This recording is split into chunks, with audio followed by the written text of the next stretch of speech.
Welcome. My name is Joe Cooper with VMware Education. You know, as vCenter Server becomes a more and more important component in our software-defined data center, it's ever more important that we are able to take proactive steps to protect it.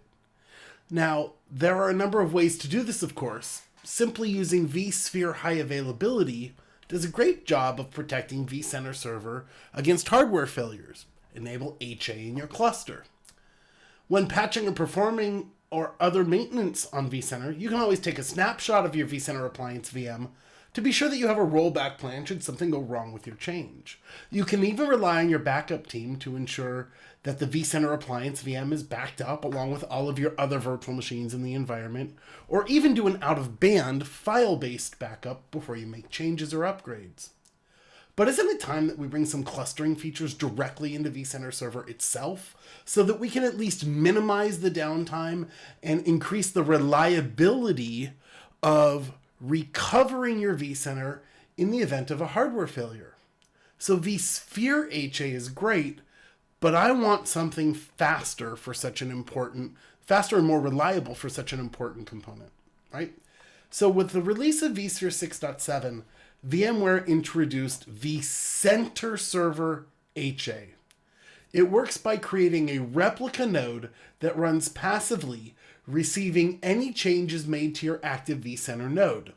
Then, to compensate for a split brain condition, we of course implement a witness node. So in this video, we're going to show you how to configure it all. It's really simple, and there's really only one single prerequisite that you have to do. What you need to do is build for yourself a replication network. What's going to happen is an extra virtual NIC is going to be added to your vCenter virtual machine. This will be placed on a separate network from your vCenter production network, okay?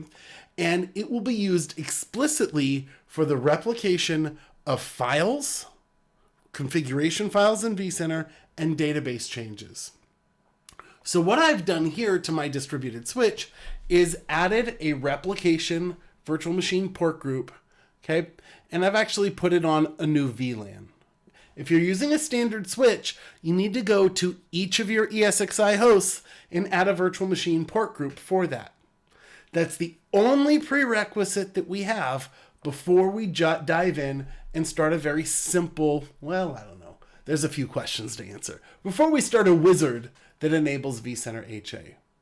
So let's go ahead and do that. We've got a replication network, and we've got our vCenter server, which I'm going to point you to right here. As we go to the summary, we can see that it's on the distributed switch. Now, before I ran and recorded this demo here, I practiced a little bit. And the wizard actually created the virtual NIC for me, but you don't have to have this pre-created, okay? So let's go ahead and head back over to vCenter. And we're going to go to configure, and you'll see under settings, vCenter HA. Okay, prerequisite, create that HA network. It's got to be a private network separate from the management network used for that internal communication between nodes. Less than 10 milliseconds of latency, if at all possible. We are also going to need static IP addresses for all of the nodes on that network. And we're going to define that in this wizard. Okay, so the first thing that we're going to do is select the network for the active node. Let's browse. We'll see the networks that are available. That's the new virtual machine port group that I had just created on VLAN 6. I'm going to click OK. And now what we'll have the system do is automatically create the passive node as well as the witness node. And it's going to do it simply by cloning your existing vCenter server. Okay, so it looks, first of all, at our existing vCenter server, okay? It's in the active node is called VCSA_RC3. That's what I named my virtual machine, okay? We can see it's running on a cluster. There's the host name that it's running on, okay? This is the production network that its management NIC is on. This is NIC 0 for that virtual machine. And the data replication network will be on vCenter HA NIC 1. Okay? Right? And that's going to, sorry, the vCenter HA NIC 1 will be on the data center replication distributed switch port group. Okay? The next thing that we're going to do is run through this wizard and define things for the passive node and the witness node. And in particular, we're going to need to give it IP addresses and the like. Okay? So let's go ahead and edit the passive node. What's the virtual machine name? It automatically creates, starting with the original active node, and gives it a -passive tag on it. And I'll select a place for it in my inventory. I'll put it in my VDC management folder. I'll put it in my old home lab cluster. Okay, and I'll put it on a data store. In this case, I've got a nice solid state device based data store. Excellent. Now I'm going to choose the management network. Right? This is going to be the same management network that my active virtual machine is on. And now I'm going to choose the backend HA network, which I had earlier created. There's that data replication network. Next.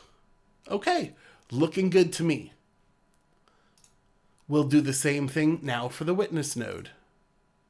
Okay, it's named -witness. That's the way it populated the name.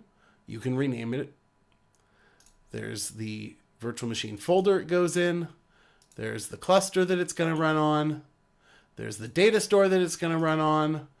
And now the witness node does not have an active network. It's only going to use the replication network to do its quorum duties.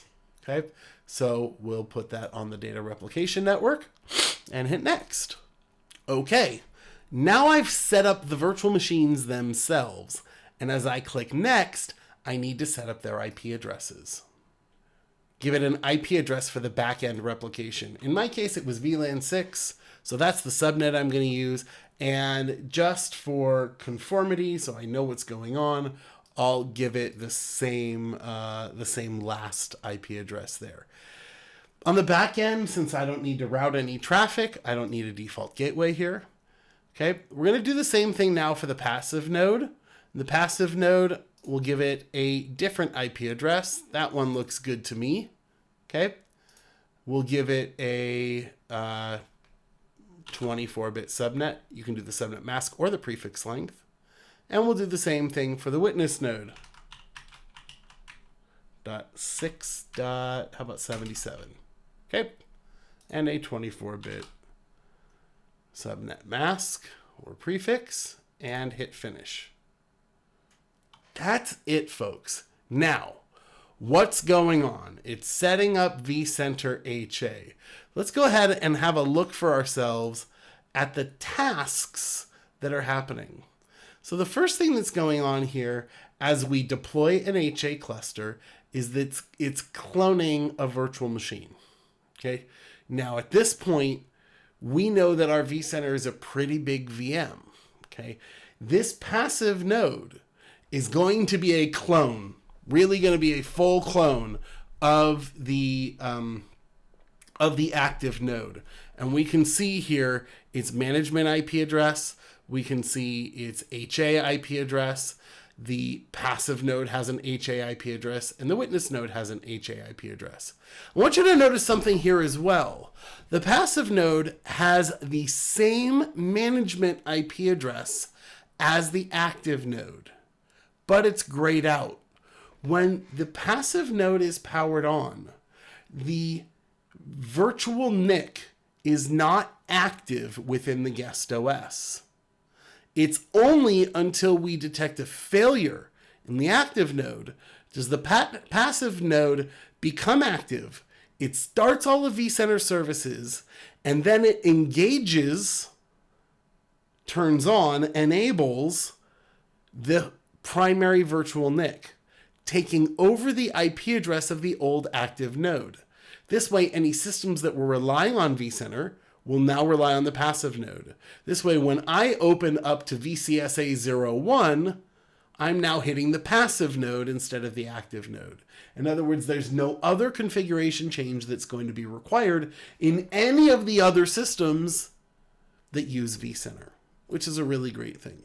Now, from this point, we'll go ahead and let this finish. I'll speed up the video, but we know this is going to take some time. Okay, so we'll be back in just a moment.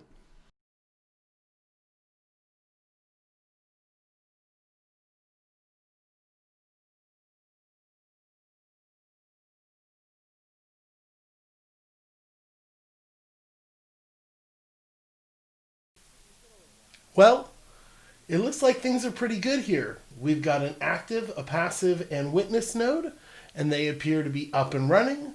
We've got our IP addresses for the back end. We've got 192.168.1.72 on the front end, only on the active node. And then we have the 3 HA network IP addresses for the back end. Now we have the ability to initiate failover in a manual way if that's something that we want to do, where the passive node now becomes active and the active node becomes passive. Well, that does it for me. It looks like things are hanging in there, and we've got our vSphere HA cluster with all 3 nodes on separate ESXi hosts. Here we have the primary node, active node on ESXi 03. We've got ESXi 02 running the passive node, and we've got ESXi 01 running the witness node. Our vSphere HA cluster is up and running.